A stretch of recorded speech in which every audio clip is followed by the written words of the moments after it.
Good morning, true crime friends. Listen, I'm trying to see if these dogs are going to start barking.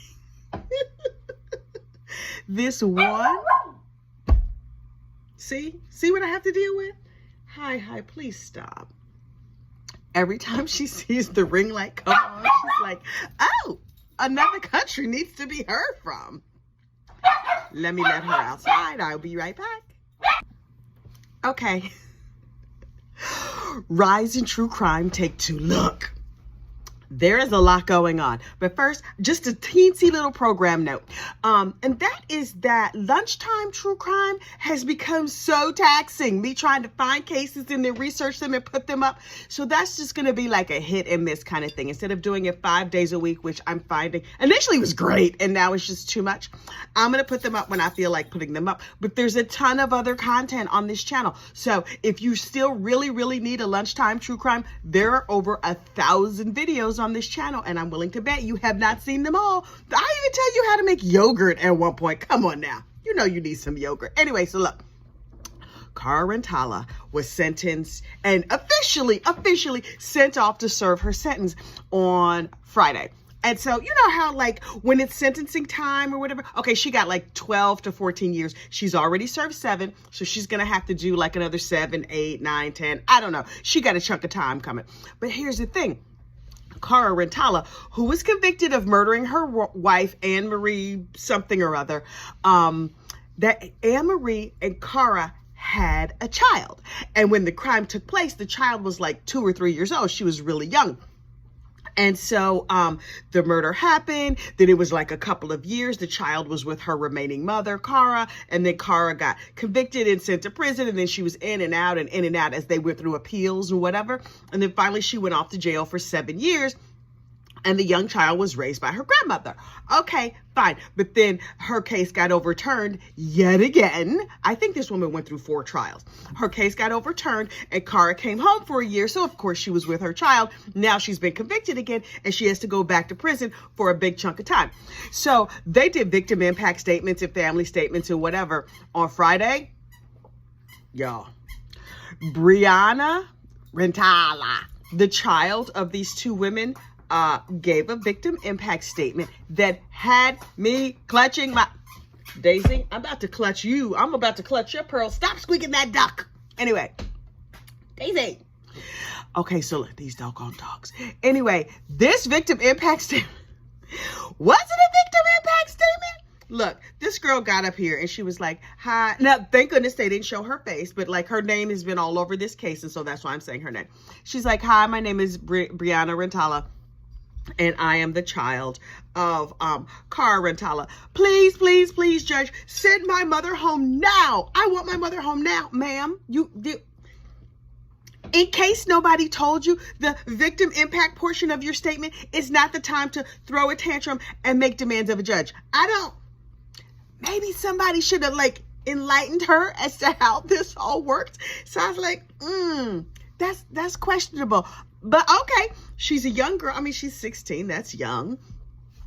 Old enough to know that you can't make demands on a judge. But I don't know. She was raised without her parents, so I don't know. So she was like, send my mother home now. This murder happened a long time ago. Ma'am, that's not the criteria. Your mother was still convicted of murder. Like, murder comes with consequences if you get caught.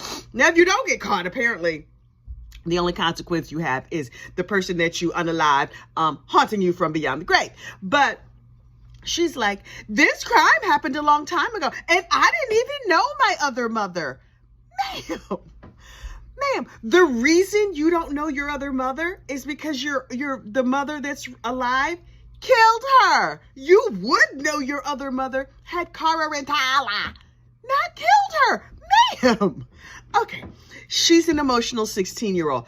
Also, possibly, like, she was not well prepped. Did anybody read her statement before? Is she the kind of kid that's just going to say and do whatever she wants to do anyway? I understand that she's emotional. I understand that she's upset. That statement should have been a letter. Like, you know how sometimes you have a meeting, it could have been an email. That statement could have been a letter because, I was like, this not gonna go good for you. Send my mother home now because I didn't even know that lady. What? Okay, so anyway, look. The jury selection in the Charlie Adelson trial starts today. I'm so excited. I have not been this excited for a trial since Murdaugh.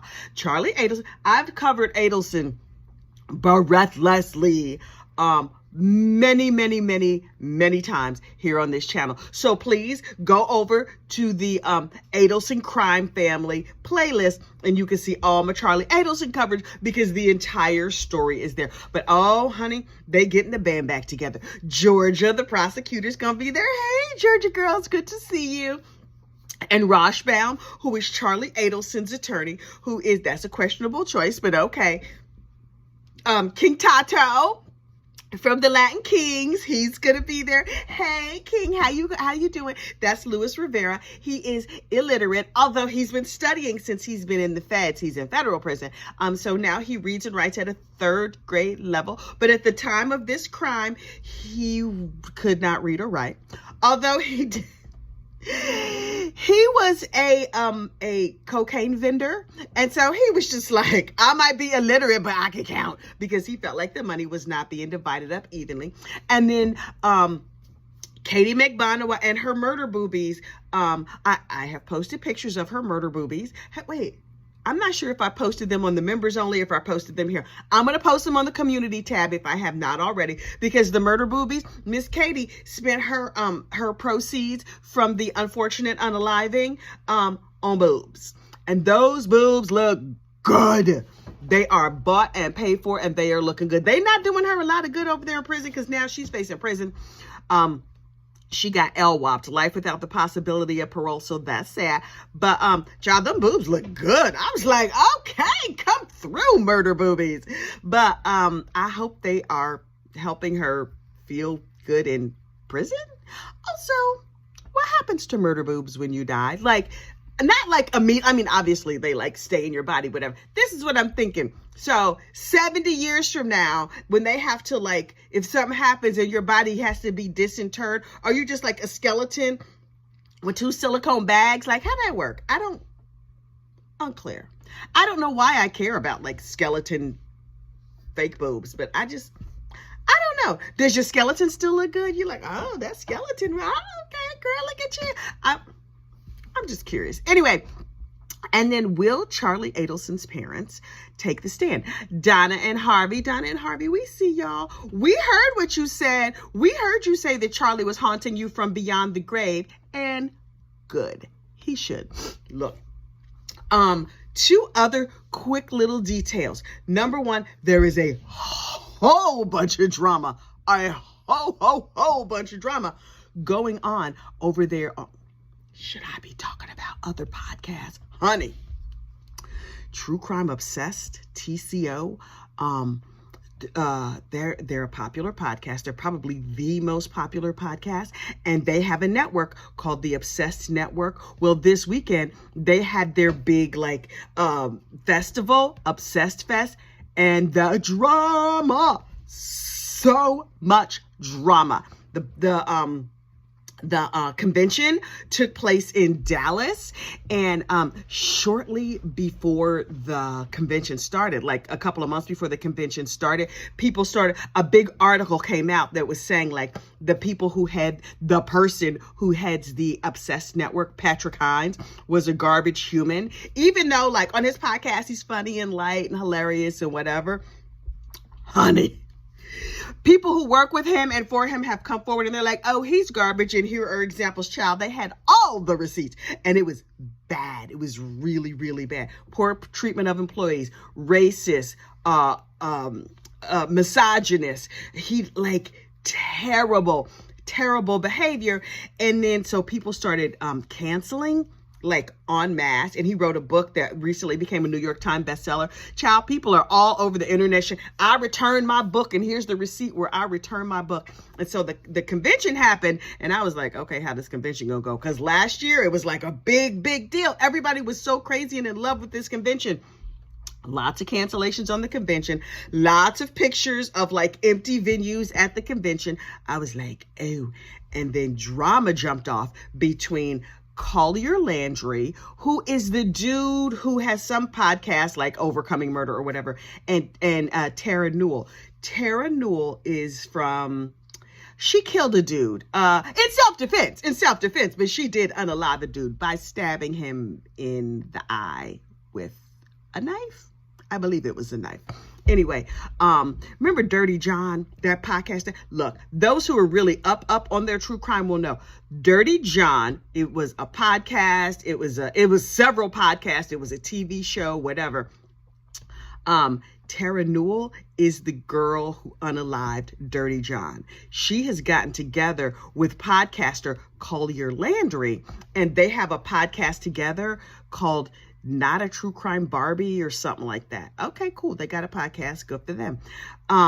Apparently, Tara Newell is a teensy bit unhinged, and she verbally assaulted one of the other podcast hosts during Obsess Fest weekend. It was a big scandal. Like, was following this woman. Tara was following Ellen. Oh my God. Ellen is a famous Broadway star. How come her name is right out of my head? Ellen Marsh. She was following Ellen Marsh around, screaming and cursing at her, and then demanding to be left alone. Child, the drama. And of course, was it caught on film? Yes, it was caught on film. Did I watch it?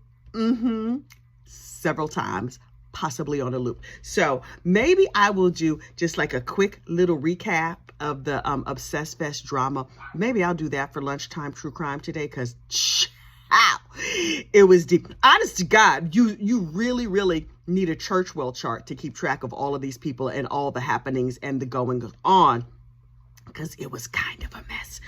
So maybe that's what I'll do for Lunchtime True Crime today, because it's messy. Meanwhile, there's like a private Facebook group for people who follow the Obsessed Network but are upset with the Obsessed Network. So Collier's on the private Facebook group, and Ellen Marsh is on the private Facebook group. There's messages going back and forth. The lady who shot the footage of the altercation is on the private Facebook group. And I just sit here reading like, and then what happened? And then what? Let me keep scrolling and reading. I'm just as messy as they are, and I'm loving it. Okay. I'm glad that it's not my real life and that I'm not involved, and sending every good wish to Ellen Marsh and Joey Taranto, who were assaulted by this clearly unhinged woman who is adept at unaliving people. So y'all might want to be careful, though. She's dangerous. She already stabbed one person in the eye with a knife. So be careful. Anyway, so there's that. And I keep saying last but not least, but this is really, really last. I have a cousin who I love. Hey, cousin, she don't watch this channel. Who is right on the verge of being officially in menopause. And so I want to throw her a minnow party. But it turns out Pinterest does not have a lot of minnow party ideas. And I'm like, Pinterest, get yourself together. How has nobody thought of throwing a minnow party? So, ladies, I know it's a lot of y'all ladies. I need your best minnow party ideas, because what do you do to celebrate menopause? Gentlemen, I'm gonna need you to have all the seats on this one, because this is a lady thing. So, ladies, please spam me with all of your best minnow party ideas, because I need them for the minnow party. And when I finally reach the menopausal promised land, I might throw myself a minnow party as well. Okay, y'all have a great day. And I'm making these shorter because otherwise they take 500 years to upload. Okay, I will talk to you soon. Bye.